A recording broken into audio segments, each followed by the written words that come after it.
Otoizantsika mahakasika ny baolina lavalava indray ny fandarana amin'ity ariva ity no tanterahana tetsy amin'ny kianja Mahamasina ny sabotsy sy tontolo andro teo ihany koa ny manasa-dalana amin'ny fifaninanana régionaly eto Madagasikara na ny fiadinan'ny tompon-daka régionaly eo amin'izay taranja rugby izay ekipan'ny Iza 17 sy ny Afakazo Manga moa no tafita amin'ny famaranana taorian'izay manasa-dalana izay.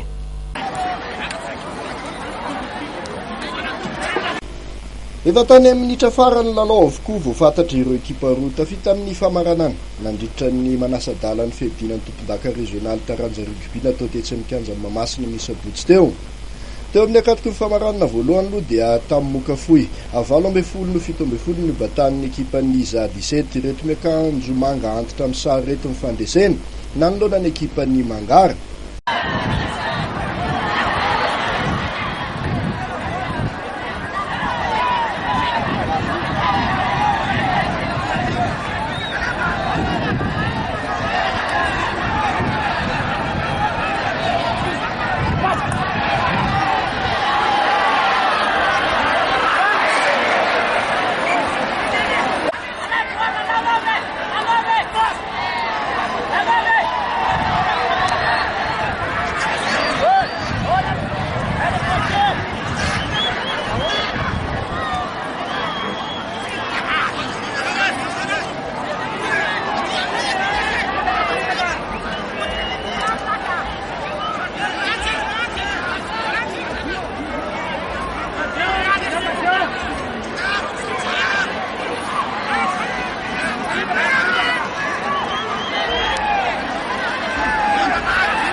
Faranty izay nahatonga baolina mety tanana tany amin'ny minitra farany lalao saingy tsy voatsara ka nampijanona ny isa no 17.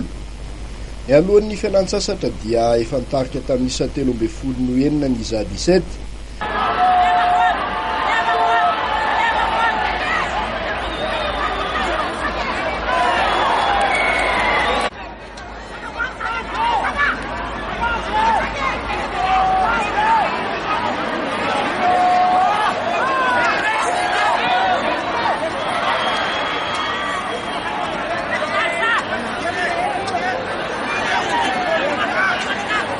Tamin'ny isa 7 kosa no nivoahan'ny ekipan'ny Afakazo Manga ho mpandresy ka nazahoany ny tapakila andehanana any amin'ny famaranana nanoloana ny ekipan'ny FTBA Ambitapenaka ateo amin'ny manasa-dalana faharoa. Ekipan'ny FTBA nefa nitarika tamin'ny isa 9 nandritra ny 70 minitra voalohany. Fantatra moa fa ny 3 Martsa ho avy izao no anaovana ny famaranana ary raha tsy misy ny fiovana. Etsika aloha zany dia final zany miandry antsika androany. Ratanan'Andriamanitra mbo vita soamasara ny androany dia final miandry antsika. Rovina natao le final dia afaka iverenana ve le temps. Fa azo aloha dia amin'ny 3 Mars natao ny final andro alahady eto amin'ny kianja be amin'ny Mahamasina ihany araka ny fanarahana tao amin'ny fivohana. Le iverenana kely le tanjona miantoko isin'ity etsika ny ankavia misy zany ankavia kely hoe sahiva.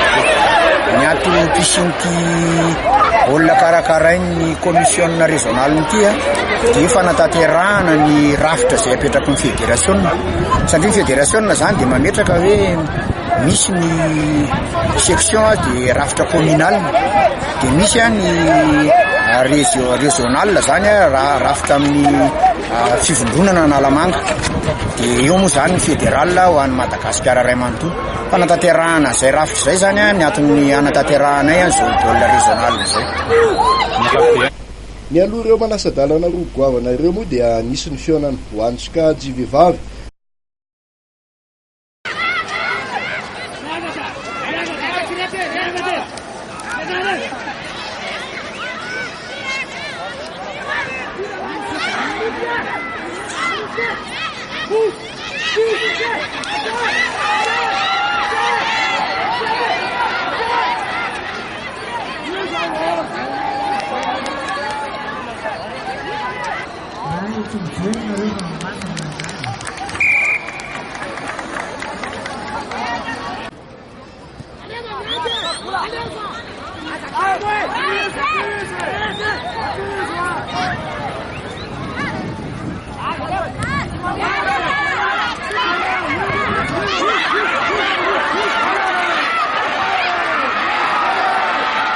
ka tamin'izany nivoan'ny ekipa ny FTM Manjakaray reto miakanjo fotsy amin'ny sary reto mpandresy tamin'ny 2025